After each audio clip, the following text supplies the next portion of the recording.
안녕하세요. 바이블코어의 타브입니다. 오늘은 예수님께서 보여주신 첫 번째 표적을 알아보겠습니다. 사흘째 되던 날 갈릴리 가나에 이스라엘 북부 갈릴리 지역에 가나라는 마을이 있었는데요. 혼례가 있어 예수의 어머니도 거기 계시고 그곳에 결혼식이 있었습니다. 예수와 그 제자들도 혼례의 청함을 받았더니 예수님과 어머니 마리아 그리고 예수님을 따르기 시작한 몇몇 제자들도 결혼식에 초대받았습니다. 포도주가 떨어진지라 예수의 어머니가 예수에게 이르되 저들에게 포도주가 없다 하니 그런데 예상보다 초카 손님들이 많았는지 잔치에서 없어서는 안 될 포도주가 떨어지고 말았습니다. 그러자 어머니 마리아가 예수님께 이 사실을 전했습니다. 도움을 요청한 것이죠. 예수께서 이르시되 여자여 나와 무슨 상관이 있나이까 내 때가 아직 이르지 아니하였나이다. 예수님께서는 어머니를 여자여 라고 불렀습니다. 이 표현은 마리아와 거리를 두시는 것처럼 느껴집니다. 그러나 요한복음 19장 26절을 보면 예수님께서는 십자가에서 돌아가시는 상황에도 어머니가 걱정되어 옆에 있는 제자에게 모셔주길 부탁하십니다. 그런 절박한 상황에도 어머니를 여자여라고 불렀습니다. 따라서 한글 어법으로는 어색하지만 여자여는 여성을 부르는 호칭일 뿐입니다. 마리아의 요청에 예수님께서는 어머니, 그게 우리와 무슨 상관입니까? 라며 본인께서 하실 사역의 시기가 아직 아니라고 대답하셨습니다.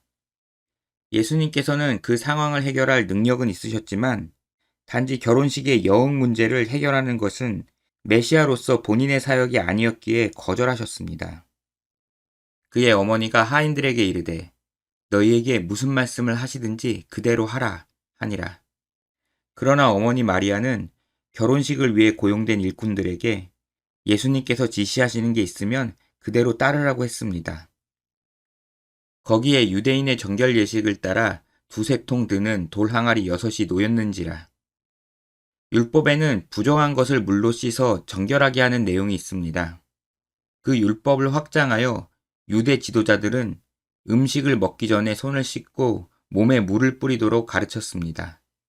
그 가르침은 종교적인 전통이 되어 유대인의 정결 예식이 되었습니다.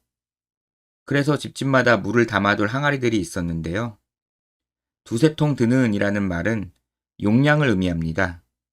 사람들이 물을 길러 옮기는 물통으로 두세 번 부어 담을 수 있는 크기를 가리킵니다. 결혼식을 하는 장소에는 그 정도 크기의 물을 보관하는 항아리가 6개 있었습니다.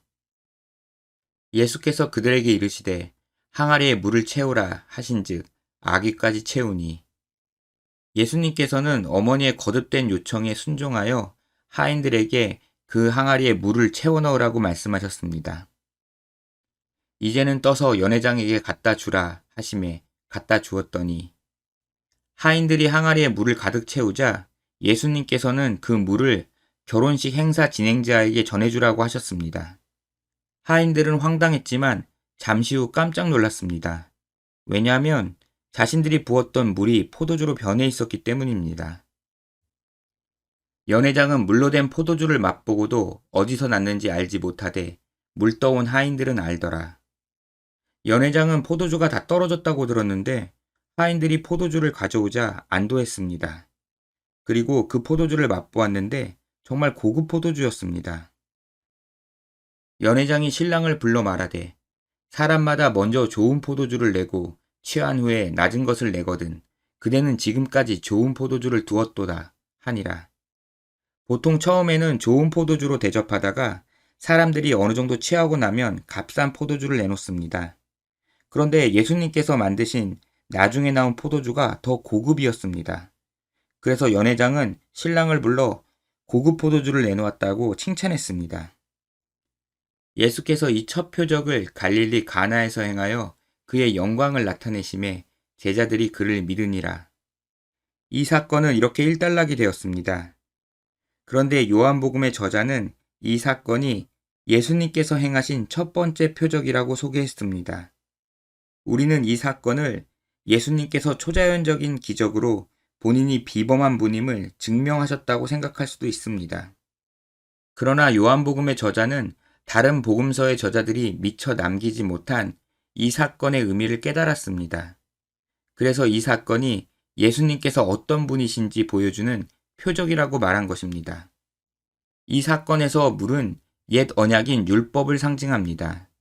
그리고 돌 항아리는 인간을 상징합니다. 돌 항아리에 물이 가득 찬 상태는 율법에 의해 자신의 죄를 깨달은 상태와 같습니다. 포도주는 선지자 예레미야가 말한 하나님께서 이루실 인간의 진정한 변화인 새 언약을 상징합니다. 따라서 물을 포도주로 바꾸신 이 사건은 예수님께서 앞으로 하실 사역의 본질이 무엇인지를 보여주는 표적인 것입니다. 그 후에 예수께서 그 어머니와 형제들과 제자들과 함께 가버나움으로 내려가셨으나 거기에 여러 날 계시지는 아니하시니라. 이 결혼식을 마치고 예수님 일행은 해안가에 위치한 가버나움으로 이동했습니다.